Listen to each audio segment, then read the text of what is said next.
항문이 붓고 아프면 농양일 수 있습니다. 이 영상을 꼭 참고해주세요. 안녕하세요. 대양병원 대장학문외과 이재범입니다. 이번 시간에는 항문의 통증을 주증상으로 하는 항문 농양에 대해 말씀드리겠습니다. 항문 농양은 발생 원인에 따라 다양한 분류가 가능하지만 임상에서 보는 대부분의 항문 농양은 항문샘의 감염으로 발생하는 것으로 알려져 있어서 오늘 말씀드리는 항문 농양은 항문샘의 감염에 의한 농양에 국한하여 설명드리도록 하겠습니다. 말씀드린 바와 같이 대부분의 항문 농양은 항문샘의 감염으로 농양이 발생하는 것으로 알려져 있고 주로 남성에서 발생하지만 여성에서도 드물게 발생하며 비교적 발생 빈도가 높은 질환입니다. 항문샘은 항문관의 중간 부위쯤 대략 항문에서 약 1.5cm 안쪽 부위에 위치하는 치상선이라고 하는 부위로 분비관이 연결되어 있는데 이 분비관을 통해 감염이 발생하는 것으로 추정하고 있습니다. 감염이 발생하면 감염된 분비샘에서 농양이 발생하고 내괄약근, 외괄약근, 항문거근 등 주변 조직의 금섬유와 근막을 따라서 농양이 진행하게 되며 그 해부학적 위치와 경로에 따라 다양한 형태의 농양으로 발전하게 됩니다.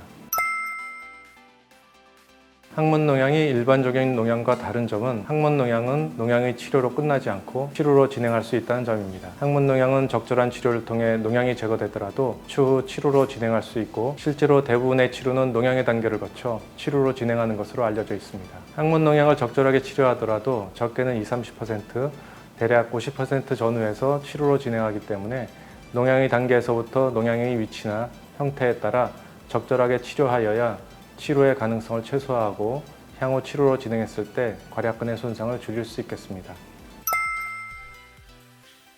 항문 농양의 증상은 일반적인 농양의 증상과 동일합니다. 일반적으로 농양이 발생하면 발생 부위의 부종과 발적, 통증, 열감을 동반하게 되는데 항문 농양도 동일한 증상으로 나타납니다. 항문 부위가 붓고 통증이 나타나며 국소적인 열감과 압통이 나타나는데 발생 초기에는 부종이 없이 불편감만으로 나타나기도 하고 항문 심부에 발생할 경우 외부에서는 특별한 변화가 없이 통증만 나타나기도 합니다. 만약 적절한 치료 시기를 놓쳤거나 방치된 경우에 농양이 심하게 진행하게 되면 전신적으로 열이 나거나 근육통, 오한 등 몸살 증상을 동반하기도 합니다.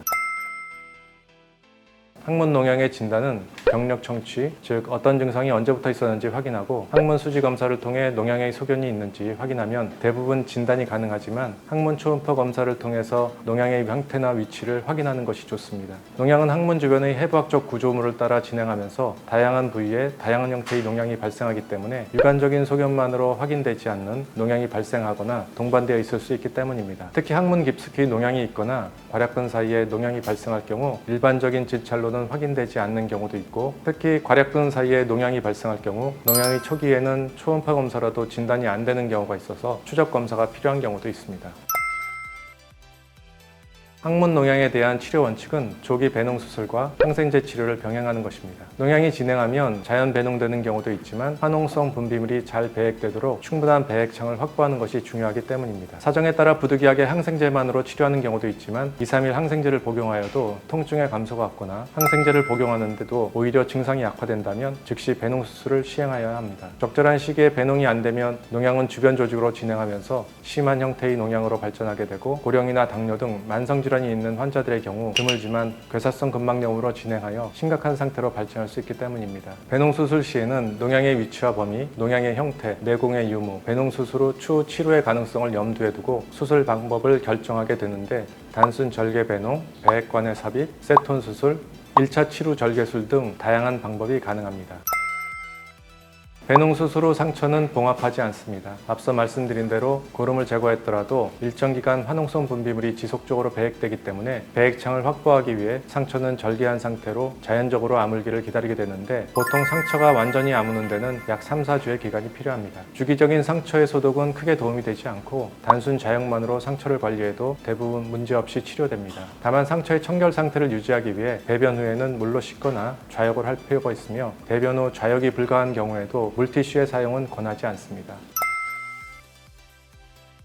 배농 수술 후에 보통 3-4주 경과하면 상처가 완전히 아물게 되는데 한 달이 지나도 외부 상처가 완전히 아물지 않거나 분비물이 묻는 경우 처음에는 아무 증상이 없다가 상처 부위에 여드름처럼 소량 고름이 고였다가 터지는 경우 치료의 증상으로 의심할 수 있습니다. 그러나 치료로 진행하더라도 자각 증상이 없는 경우도 있어서 배농 수술 후 2-3달 후 추적 관찰을 통해 치료 여부를 확인하는 것이 좋습니다.